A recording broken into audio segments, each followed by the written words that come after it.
Si no habéis visto la primera parte de este vídeo, no es fácil que entendáis de lo que hablo, así que os recomiendo que antes le echéis un vistazo al mismo. En mi anterior vídeo, mediante una analogía en forma de cuento, os expliqué cuál fue la verdadera razón por la que Japón decidió invadir China en 1937. La imperiosa necesidad de asegurarse el suministro de las materias primas que necesitaba para afrontar la guerra contra el Imperio Británico y su aliado Estados Unidos, pues Japón iba a ser agredido por esos dos países por negarse a integrarse en su sistema financiero.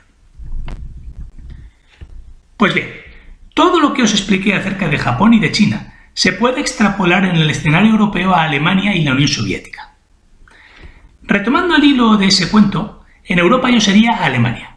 El boxeador loco serían los imperios sionistas británico y francés. Y mi vecino Vladimir, al que yo necesitaría dejar cao para quitarle su cuchillo o sus materias primas, sería la Unión Soviética. Solo que cometí la estupidez de olvidarme de que mi vecino era campeón mundial de karate, muay thai, kickboxing y MMA. Dicho esto, hay un par de diferencias entre Asia y Europa. Los japoneses siempre habían admirado a los chinos, hasta que se dejaron invadir con tanta facilidad por los ingleses y les perdieron el respeto.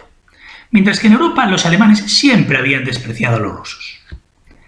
La otra diferencia es que los británicos iban a obligar al gobierno chino a paralizar los envíos de materias primas a Japón, mientras que el gobierno de Stalin era totalmente independiente y soberano, y siempre procuró tener contentos a los alemanes, y nada indica que se planteara violar sus acuerdos comerciales con Alemania.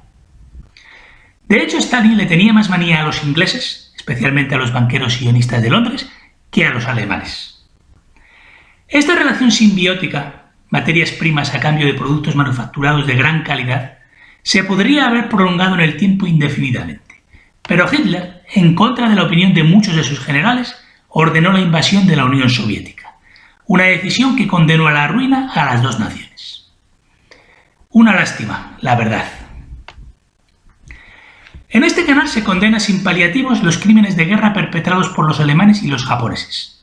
Pero creo que no debemos perder de vista que los aliados tampoco fueron unos santos, y que de hecho ellos fueron los verdaderos causantes de la guerra al presionar, acorralar, aislar, boicotear y amenazar hasta límites insoportables a los alemanes y a los japoneses, para hacer cosas que ellos no querían hacer, como por ejemplo integrarse en el sistema financiero de los banqueros sionistas.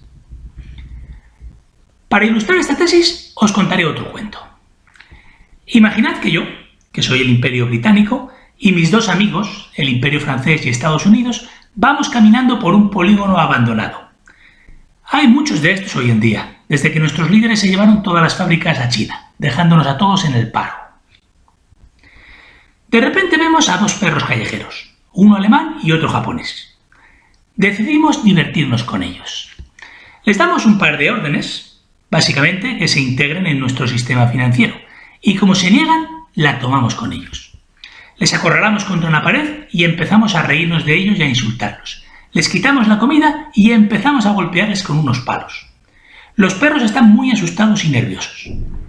Justo en ese momento, por desgracia para ellos, un ruso y un chino que estaban paseando por la zona doblan la esquina y se dan de bruces con los perros. Estos se abalanzan sobre ellos y les muerden, y acto seguido se giran y nos atacan a nosotros. Sin duda estos perros se han vuelto muy peligrosos y algo hay que hacer con ellos. Pero, ¿acaso los verdaderos responsables de haber llegado a esta situación no hemos sido mis amigos y yo? Es decir, los aliados. Si hubiéramos dejado en paz al perro alemán y al perro japonés, nada de esto hubiera sucedido. En realidad, la culpa de todo lo que ha pasado es nuestra, de los aliados. Pero bueno, como controlamos los medios de propaganda, ya nos encargaremos de convencer a la gente de que los malos de esta movida son los perros alemanes y japoneses.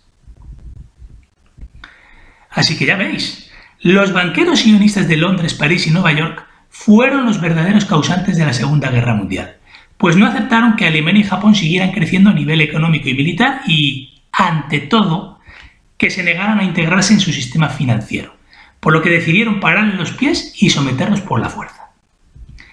Este fue el verdadero detonante de la guerra, la negativa de Alemania y de Japón a integrarse en el sistema financiero controlado por los banqueros sionistas. Lo de los soldados ingleses y norteamericanos es otra historia. Estos no se enteran de nada. Decir que son unos subnormales es quedarse muy corto. Estos soldados rasos, en vez de preocuparse por liberar a sus países y a su gente de la dominación de los banqueros sionistas, decidieron servirles y ayudarles a someter a otras naciones libres e inocentes. Unos verdaderos bastardos, como podéis comprobar. Y así hasta el día de hoy. Pensad que los ingleses son los únicos europeos que se han dejado arrebatar su país sin presentar batalla, sin disparar un solo tiro. Todos los demás hemos sido derrotados y sometidos, sí, pero al menos nuestros antepasados ofrecieron una resistencia numantina. Nada que ver con la gente de hoy en día, evidentemente. Afortunadamente, no todo está perdido, pues los rusos hasta el día de hoy han conseguido resistir. Ellos son nuestra última esperanza.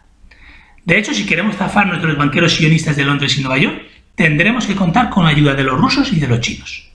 Esta es una alianza que yo, como europeo explotado por los banqueros sionistas, apoyo de forma incondicional.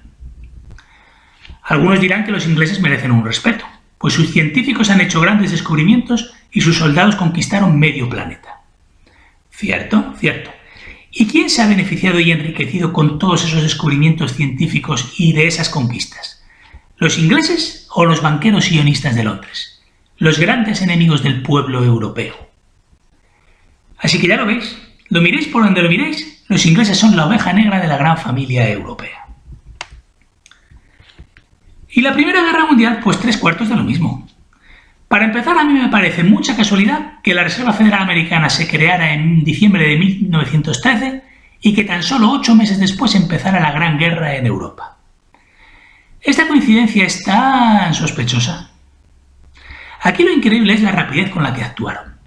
Fue hacerse con el control de Estados Unidos e inmediatamente se lanzaron a por las potencias europeas que no controlaban, a saber, Alemania y Austria-Hungría, con los ojos puestos en Rusia, pues ellos sabían que una vez empezada la guerra podrían derrocar fácilmente al zar promoviendo una revolución comunista dirigida por agentes subversivos sionistas.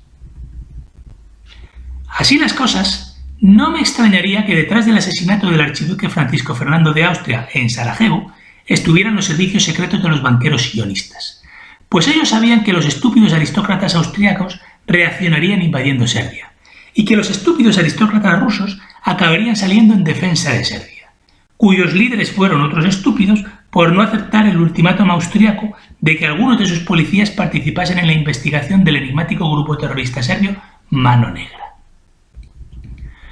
Los gobernantes serbios prefirieron ir a la guerra y provocar la muerte de 700.000 serbios, el 25% de la población, antes que aceptar una propuesta tan humillante. ¡Bravo! ¡Qué líderes tan brillantes, razonables e inteligentes tenemos! Así que ya lo veis, los banqueros sionistas siempre pueden contar con la estupidez de los europeos para salirse con la suya. Somos tan predecibles, jamás les fallamos. Siempre acabamos haciendo lo que ellos quieren. Por lo demás, imaginad que la guerra no hubiera estallado en 1914 tras este magnicidio. No pasa nada. 1 o 2 años después hubieran organizado otro magnicidio en otra ciudad y entonces la guerra hubiera estallado en 1915 o 1916. No hay nada que hacer. Si ellos deciden que algo tiene que pasar, pasará. Por ejemplo, hace 20 años los dirigentes israelíes decidieron que Saddam Hussein tenía que desaparecer. Y efectivamente, en 2003 Estados Unidos invadió Irak. La verdad es que uno ya se cansa de tanta estupidez. No entiendo cómo la gente no se da cuenta de lo que está pasando. Porque sinceramente, no es tan difícil de entender. Esto no es física cuántica. Simplemente hay que poner un poco de interés a la hora de intentar comprender cómo funciona el mundo. Además, en mi anterior audio critiqué a los asiáticos por desconocer lo que es el punto medio, el equilibrio. Pero si lo pensáis bien, a los europeos nos pasa exactamente lo mismo. En tan solo un par de generaciones pasamos del nacionalismo más exacerbado e irreflexivo al buenismo y al postureo exhibicionista más vacuo e irreflexivo. Suicida incluso. La verdad es que ser europeo es agotador, pues agotador es estar rodeado de gente bipolar y pusilánime. Para finalizar, os recuerdo una vez más cuáles son los planes de los sionistas. Provocar el colapso de la economía y la destrucción del valor de las actuales monedas nacionales, que de hecho ya están controladas por ellos, pero que las van a sacrificar para pasar a la siguiente fase de su diabólico plan. El colapso traerá aparejado el fenómeno de la hiperinflación, lo que sumirá al mundo en el caos. Entonces, cuando la gente esté ya desesperada, se presentarán ante nosotros como nuestros salvadores y nos propondrán, a través de la ONU y del Fondo Monetario Internacional, implantar una única moneda mundial digital. Tal vez la criptomoneda Libra de Facebook. Esto constituye un verdadero golpe de estado financiero que les permitirá imponer una dictadura total, pues todas las transacciones de bienes y servicios del mundo pasarán por sus manos.